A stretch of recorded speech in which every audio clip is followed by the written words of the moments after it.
welcome back to my channel. I'm so excited to be bringing you some fresh new content for 2020. And one of the topics that we'll be talking about this year is how you can better utilize your WordPress website so that you can make some effective choices and help you get more comfortable using the platform so that you can go in and tweak things and feel like you really own it, okay? So today we'll be talking about WordPress user roles and just like the different levels of access and why it's important to know the differences and how you can utilize it in your business. And I definitely want to make sure that you understand this in easy terms, just so that you don't become overwhelmed with information, because I know WordPress can sometimes feel like it's an overwhelming experience, and I totally want to make it easy for you. So I'm excited to dive on in, but first let me introduce myself. My name is Karen and I run a creative design studio called The May Creative, where I work with business owners in the lifestyle brand, beauty brand, and e-commerce fields to grow a thriving online business. And WordPress is one of the tools that I use frequently. In fact, I've been using WordPress since 2009. I started using it when I first created my beauty blog, and I needed to use the platform in order to grow and kind of work with more professional brands, because WordPress gave the ability to access additional information for brands that they need to know, like special analytics and things like that, because WordPress had all these integrations that they could do that other platforms couldn't do at that time. And before WordPress, I was on Blogger, which was like simple. Um, you basically could add content and not really do a whole lot. It was just like you added the post, publish, boom, you're done. But with WordPress, there was a lot of additional features and things like that. So I had to learn the platform. So since then, I've been a user of the platform for a long time. I cannot believe since 2009-ish.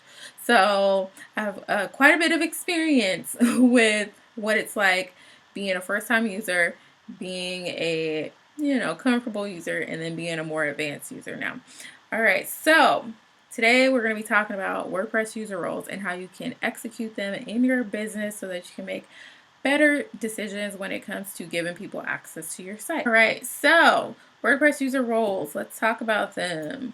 So what are user roles? User roles give site owners the ability to control what others can and cannot do on their website. So it gives people different levels of access to do anything on the site. So whether that's change content, add people, delete people, all those things. You want to make sure that you're giving the appropriate access to the appropriate person that's going to be using your website. You don't want to give everybody the most powerful access to your site, because you got to think of it like being the CEO.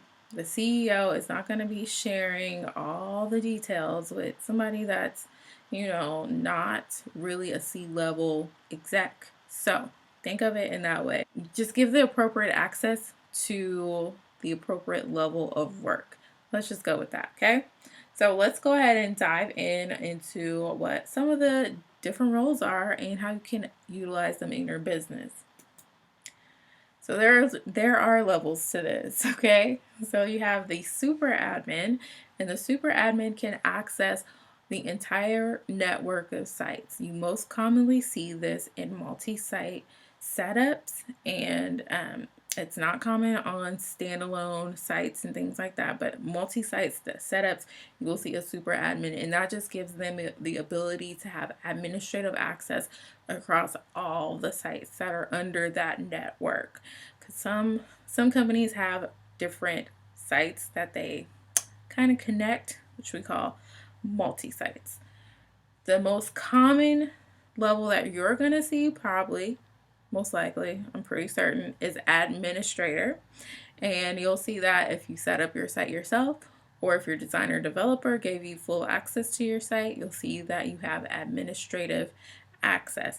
And as an admin, you have full range and control over your site. You can add users, delete users, make changes, change themes, change admin access, and all these access levels. You can do it all. Okay, admin is like the top level when it comes to access. The next one is going to be editor level. So the editors can publish, manage posts of their own and others' content. They cannot add users nor delete them. So they don't have the ability of the admin, but they do have the ability to control content. So if you have, say, a blog or some sort of setup where you're publishing regular content, you might have an editor in place so that they can go in and manage posts, and that'll alleviate you from having to do that. But you also wouldn't have to worry about them changing like design features, deleting themes, and deleting plugins and things like that. So they would only control certain aspects of what's going on the site.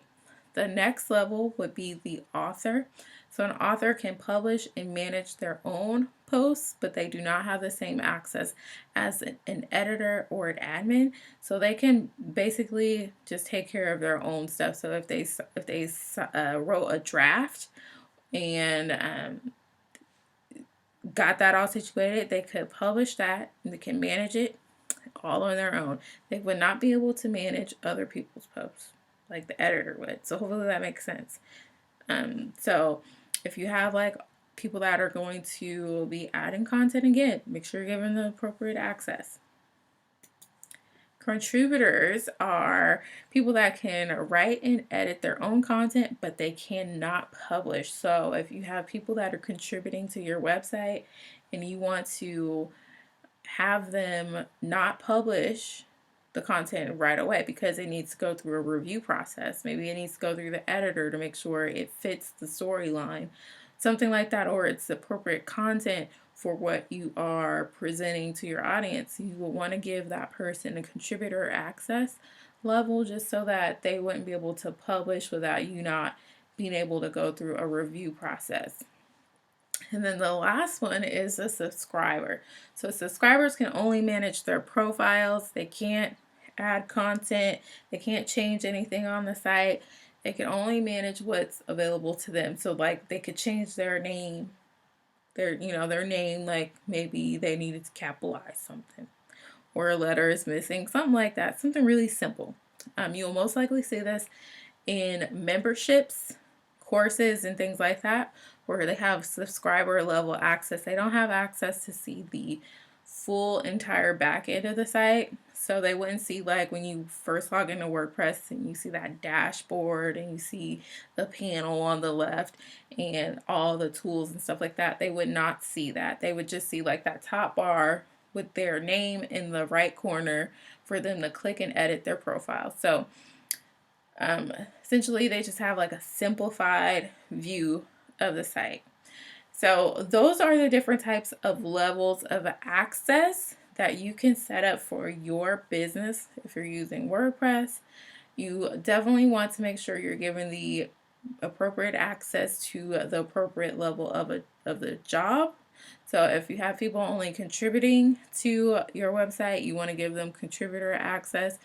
If you have somebody coming in to do like maybe SEO or something, there are some levels in the settings where you can just select somebody to be an SEO person. There are some like unique roles for that. But stay tuned because we're going to have another video in the future that actually shows you how to set up users by levels so that you can easily set that up. So make sure that you are subscribed and also make sure you turn on the notifications